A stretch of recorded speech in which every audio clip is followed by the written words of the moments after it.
Assalamualaikum warahmatullahi wabarakatuh.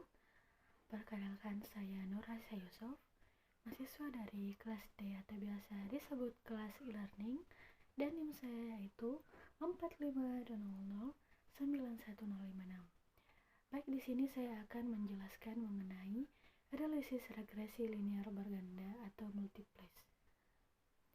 Regresi linear berganda adalah teknik statistik yang menggunakan beberapa variabel penjelas untuk memprediksi hasil dari variabel respon. Tujuan dari regresi linear berganda ini untuk memodelkan hubungan linear antara variabel penjelas independen dan variabel respon dependen. Adapun uji asumsi yang harus dipenuhi yaitu yang pertama, uji normalitas residu, yang kedua uji linearitas, yang ketiga uji multikolinearitas, yang keempat homogeneisitas. Dan adapun kasusnya yaitu yang pertama, pertanyaan penelitian ialah apakah motivasi dan minat memprediksi prestasi? Yang kedua, variabel dependen adalah prestasi. Yang ketiga, variabel independen adalah motivasi dan minat. Oke, selanjutnya mari kita ke tutorialnya. Nah, di sini saya telah mempunyai data. Yang pertama-tama kita akan menguji normalitas residu. Nah, di sini kita akan pertama-tama membuat data residunya, yaitu dengan mengklik analyze, kemudian regression, kemudian linear. Nah, di sini saya akan meresetnya terlebih dahulu. Minat dan motivasi kita akan pindahkan ke independen dan prestasi ke dependen.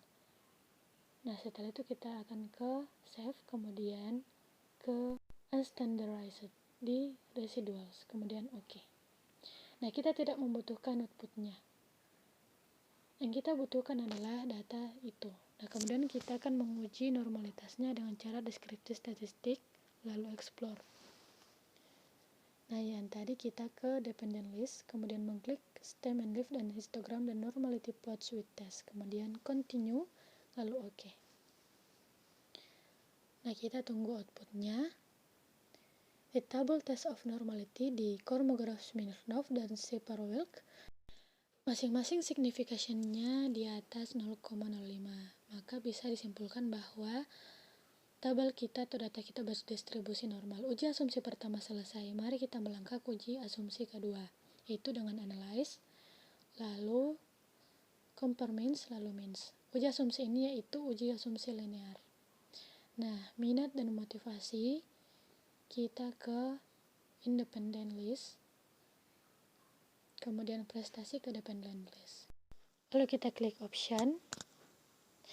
Nah, di sini kita klik test for linearity, lalu continue, kemudian oke.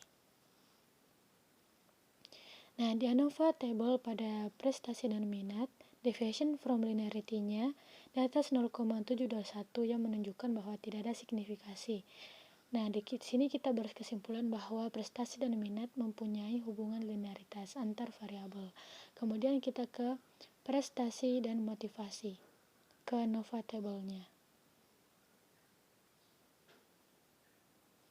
Nah, di sini deviation from linearity-nya juga di atas 0,05 yang bisa disimpulkan bahwa prestasi dan motivasi mempunyai hubungan linearitas. Nah, mari kita melangkah ke uji asumsi ketiga, yaitu multikolinearitas. Kita melakukannya dengan cara mengklik analyze, kemudian correlate, kemudian bivariate. Nah, variablesnya kita ke minat dan motivasi, lalu oke. Nah, di sini di angka signification to tail terdapat 0,03. Nah, selama tidak di atas 0,08 berarti variabel kita telah mengalami multikolinearitas. Nah, itu tadi. Kemudian kita melangkah ke uji asumsi yang terakhir, yaitu homogeneisitas dengan uji Glasser. Nah, di sini terlebih dahulu kita membuat absolute datanya dengan menggunakan residual tadi dengan cara transform. kemudian compute variable, kemudian di target variable saya mengetikkan ABS rates atau ABS residual.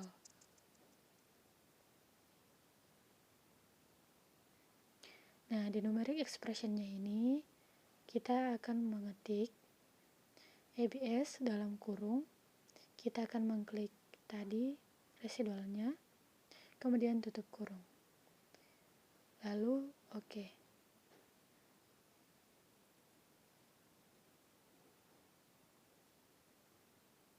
Nah, di sini kita tidak bisa memakai spasi, lalu saya ganti ke underscore, kemudian oke.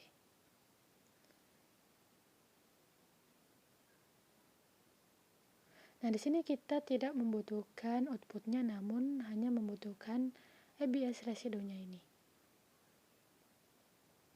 Selanjutnya, kita akan menguji homogenitasnya dengan cara regression linear. Prestasi ini kita ubah menjadi absolute residu tadi. Kemudian oke.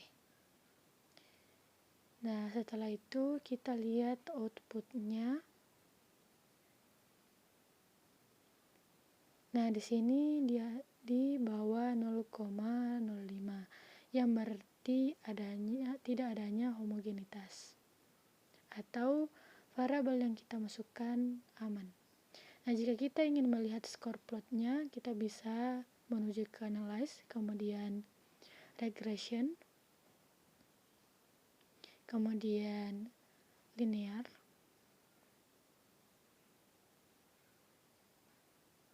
Nah, setelah itu kita ubah menjadi prestasi kembali di bagian dependent. Nah, setelah itu kita ke plots, kemudian spread ke y-nya, dan sresi ke x, kemudian continue, lalu klik OK. Nah, di sini di scatter plotnya kita melihat bahwa tersusun secara acak. Nah, di sini kita melihat bahwa aman, tidak adanya homogenitas pada variabel kita. Nah, setelah uji asumsi keempat-empatnya terpenuhi, mari kita melangkah ke uji regresi linear berganda. Nah, caranya yaitu kita ke analyze, kemudian regression, kemudian linear. Nah, di sini saya akan mereset terlebih dahulu minat dan motivasi ke independen, prestasi ke dependen.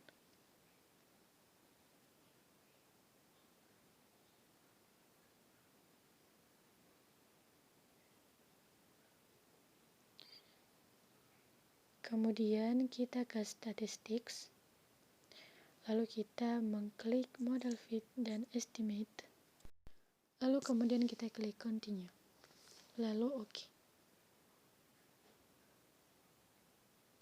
Nah, berikut outputnya, dan saya akan menjelaskan satu persatu output dari uji regresi linear berganda ini. Yang pertama, output variables enter removed. Tabel ini memberikan informasi tentang variabel penelitian serta metode yang digunakan dalam analisis regresi.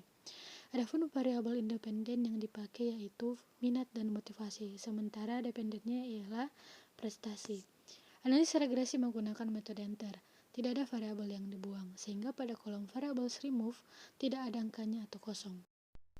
Selanjutnya, tabel model summary memberikan informasi tentang nilai koefisien determinasi, yakni kontribusi atau sumbangan pengaruh variabel minat dan motivasi secara simultan atau bersama-sama terhadap variabel prestasi.